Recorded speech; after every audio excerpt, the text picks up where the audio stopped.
Hey there, hola. Um, my name is Denai, and I am a bookaholic.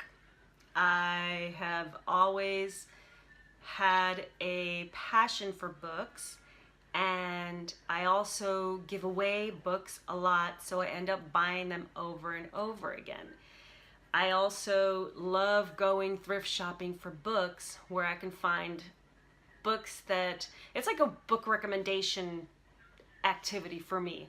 Uh, I go to the thrift shop, I look at the books that they have, and sometimes there are books there that I'm just like, I don't think I would ever seek out in the bookstore, but they just, it's just something that's interesting to me and I want to read it. So I thought I'd give you a look into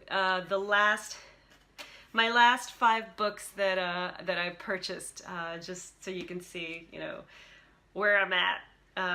So yeah, I'm a big dork and I totally embrace it. I'm proud of being a geek.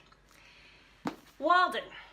Walden is one of my all-time favorite books by Thoreau, Henry David Thoreau. And I actually was turned on to this book by a literature teacher in high school. I was in 10th grade. Her name was Maria Gonzalez, and she was amazing. And one of my favorite quotes is, "The massive men lead lives of quiet desperation." And so I always read this. I always have it by my bedside table.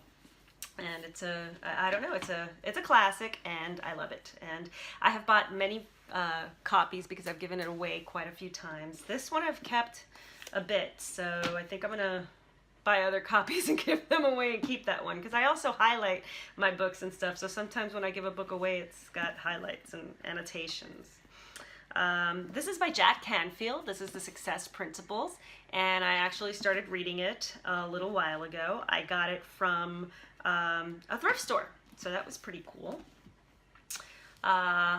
This one is The Woman's Retreat book. I have no idea why I got this. I thought it was really interesting that someone would write a book about well, I mean, books are written about everything, so it doesn't really matter, but this is a book that takes you step by step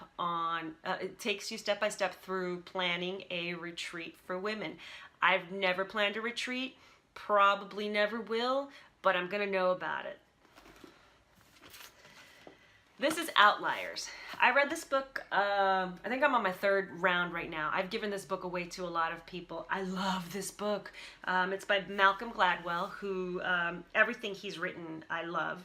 And it's a really cool book. It talks about people that have been extremely successful, your Bill Gates, your Beatles, professional athletes.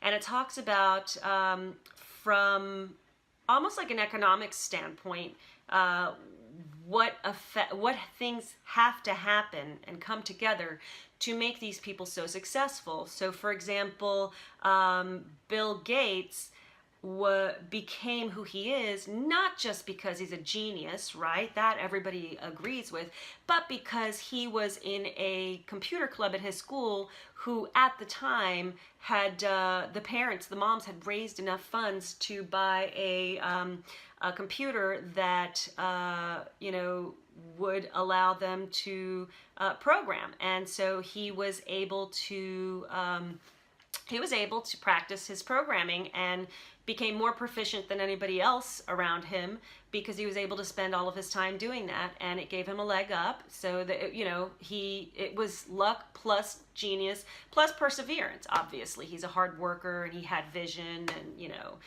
look at where he is today. So it talks about all of the elements that it took to make someone successful get to where they are. And it's pretty cool. I really, really like the book, and like I said, I've read it a few times. I should have had an easier time explaining it, though. And then this is Glenn Beck, Arguing with Idiots. So I also like to read books that support my points of view and support other people's points of view. And I will tell you that I've changed my mind many times about many issues. I'm a very moderate person, so I don't lean left, I don't lean right, I lean common sense. And so I like to read books that are very far left, and I like to read books that are very far right, because it helps me understand where people are coming from with their points of view. You know, and sometimes I learn things. Actually, not sometimes, a lot of the time I learn things. You know, we tend to only surround ourselves with people that agree with us, right? We only tend to consume media that tends to agree with our viewpoints. And that's all great, but that doesn't enable us to really see things for what they are. A lot of issues are enveloped in so much information that we don't have, or that we don't take the time to look for, that, you know, we're ignorant about it. And so, you know, that's one of my favorite words. So, yeah, so I buy books like this to figure out what he's trying to say and why. So yeah, those are my 5 recent acquisitions. Leave me a comment. Let me know what you're reading. I'd love to get more ideas, because I love reading. I'll just sit there and read, you know, for hours. If I had more time, I would spend my entire day reading. Anyway, have a good one. Subscribe, like, comment. Tell me what you're reading. I'd love to read what you're reading. Bye.